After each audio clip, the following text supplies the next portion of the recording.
Hello and welcome to LITbashing, and the first video since YouTube decided I'm worthy of being monetized. To celebrate, here is the biggest LITbash so far. It's a classic rooted in lore and the history of epic scale modelling, and, as a Traitor Astartes player, one vital to add to my own army. Those of you who have been following for a while know that my force is based around Istvan III, and the legions and legios present during that pivotal conflict.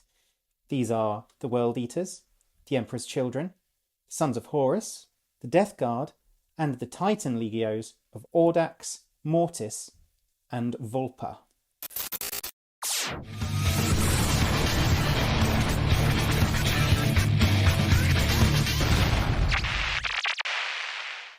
Vulpa, similar to their comrades from Audax, were renowned for their viciousness in battle. They were a legio for whom the fall to chaos wasn't so much a fall as a "we've been here the whole time, what took you so long?" Perhaps because of years of bloodshed seeping into their souls, or allying too early with Angron. Or because they were angry at being given the worst colour scheme of any legion, who knows. In any case, they were angry fellows. Other than colour scheme, the main way in which they differed from the Ember Wolves was that whilst Audax exclusively used Scout Titans, Vulpa used Big Titans, amongst the biggest, and they had some less than orthodox modifications to these Big Titans. Most famous of these custom models were the Banelords.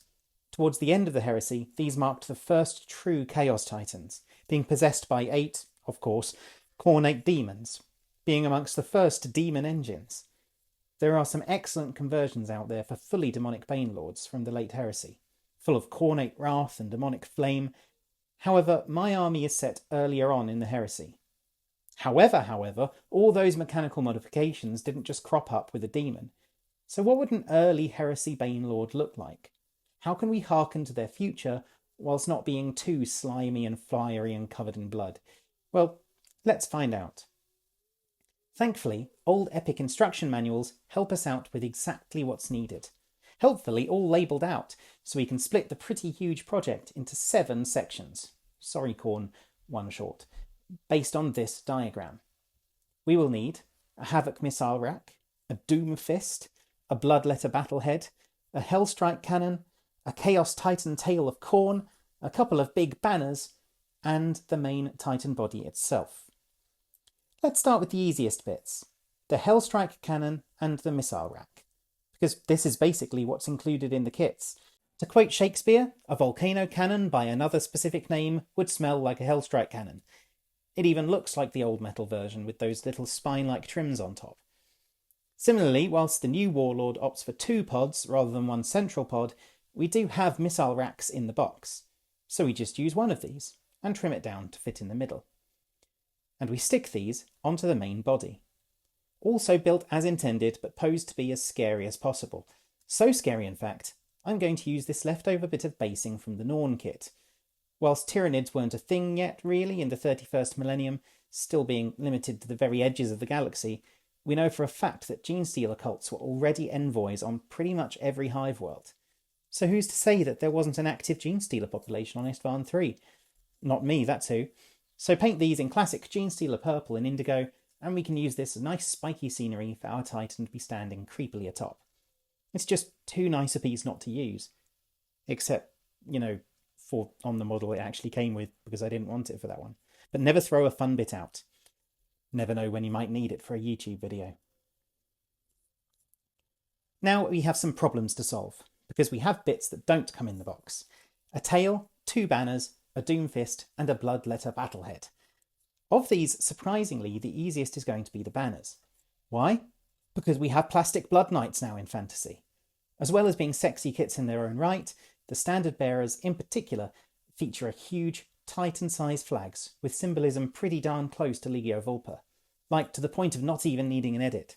Scary skeleton, moons and blood, vampires and Vulpa, BFFs forever. Of course you need 2, and I only had 1 rocking about, so I had to eBay for a second.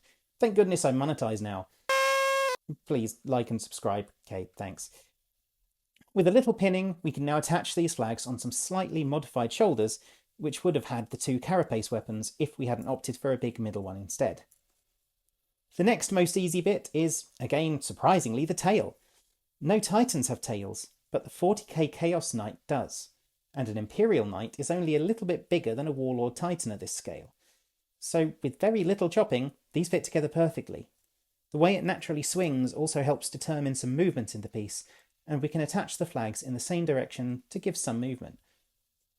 I wasn't sure if I was going to model the very silly gun at the end of the tail, but common sense lost to law, and I fashioned this silly tail tip using some leftover gun barrels and tubes from the Titan weapons. So that leaves us with the two most kitbashy parts, the Doomfist and the Battlehead. The Warlord comes with a Power Fist, or claw, or whatever, so half the job is done, and the other half is found on the Reaver sprue. The Reaver Chain Fist, although designed for a smaller Titan, is silly big, and fits along the bigger Power Claw almost exactly to scale with the old metal. It does need a fair bit of chopping to move the pinky. I wasn't sure whether to remove the finger entirely or just to rearrange it to the other side of the fist. The original just had 4 digits, but that looked a little bit Simpsons for me, so I opted for this finger arrangement. I'm not convinced either way, but I've glued it now, so I'm literally stuck with it.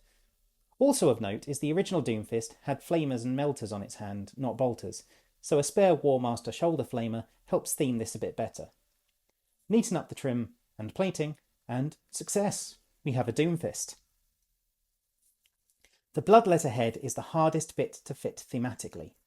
If anything suggests demonic possession, it's this, but I don't want my Banelord to be possessed yet. But just sticking on a regular Titan head didn't look right. It needed a demon head. I figured I'd solve this by painting the eyes blue like the mechanical lenses on my Vulpa, and painting the demon head in bone, like a recovered trophy from a defeated monster bolted to a mechanical base, rather than a red, active, living demon head. But what head to use? Well, a Bloodthirster. There's not really any other option. I opted for the more humanoid of the Bloodthirster heads, as it seemed the most retro. This took the most trial and error of any bit, and it did need some green stuff to fill in the gaps. But after lots of trial and even more error, and a little leftover bolter nozzle from the Warlord sprue, I had a head I was happy with. Because of the horns, it didn't quite fit into the socket, as is, so I used a spare neck to extend the neck slightly. This worked well to bring it a bit prouder of the socket, and also to give more options for posing. Now I had all the bits, which means it's paint time.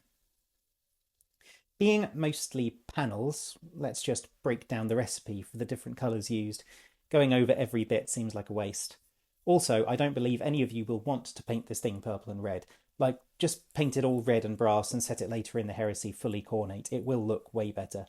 Nevertheless, I'm a slave to law, and here is my early Heresy Vulpa scheme. The gunmetal areas, such as most of the skeleton and weapons, was dry brushed with Leadbelcher, and then brass details were picked out with Runelord. Then the whole thing was given a very light dry brush of Runefang steel. All the panels were primed black, and then sprayed with Army Painter red. This was because my Dragon Red is really old and has lost almost all pressure, so it leaves a disgusting uneven texture on models no one wants, unless you want to chaos up some flat areas with texture like I do. Red panels were left Dragon Red, and then given a stipply dry brush with Mephiston Red. After this, without washing your brush to keep some of that red pigment on the bristles, use Fire Dragon Bright as another stipply dry brush to get that rust red colour described in the lore. It also helps it stand out from Audax's blacker red and Mortis's crimson. The purple followed the same process, but with a base coat of Sigfold Burgundy, then a layer of Genestealer purple, then Demonette hide. Don't tell Khorne. All the bone trim, god damn there's a lot of trim, was painted with Sandry Dust, then washed with Skeleton Horde, and highlighted with a Shabti Bone and a Wraithbone spot highlight. The base followed my usual sandstone recipe of Sandry Dust with spots of Steel Legion Drab and Leadbelcher to add some variety, then washed all over with Athonian Camo Shade to give it a greeny tint to contrast with the reds and purples of the model, helping it pop. An all-over heavy dry brush of Deepkin Flesh and a few spots of blood and gore finish off the base. Then it came to assembling it all together.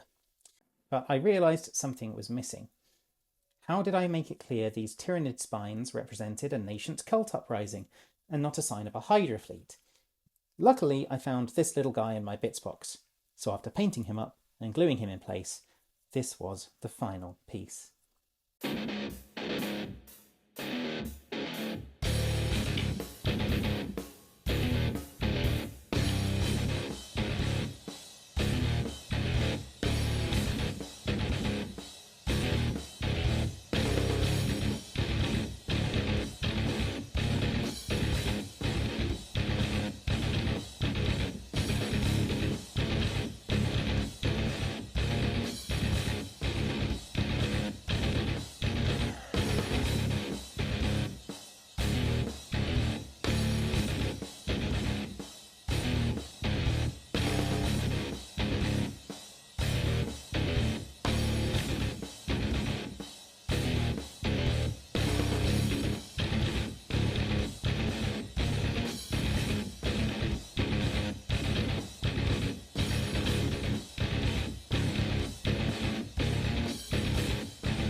It barely fit in my lightbox. He's big, and I'm very happy with him. I think he represents the old EPIC model perfectly, whilst modernising its design features so as not to stick out amongst his brothers. And I'm very happy with the feral pose standing over the tiny alien. It really helps put him to scale with EPIC. And so wraps up my biggest LItbash, until the inevitable DSERI project. But I'll need YouTube to send me a bit more than 32p before I can afford to give that a crack. So please like, comment, subscribe, share to all your friends, and watch all the adverts so I get that sweet, sweet content creator money. Speaking of creator money, thank you so much to everyone supporting me on Patreon, especially new backers Mephistopheles, Cyberfossil and Paul, and all the old crew of Bradley, Edwin, Enric, Gavin, Jason, Outer Rim, Patrick, Silent Paladin, and all the rest. You continue to be the sexiest people, and I'll see you in the members chat. With that, thank you all for watching, peace and love, and keep on LItbashing.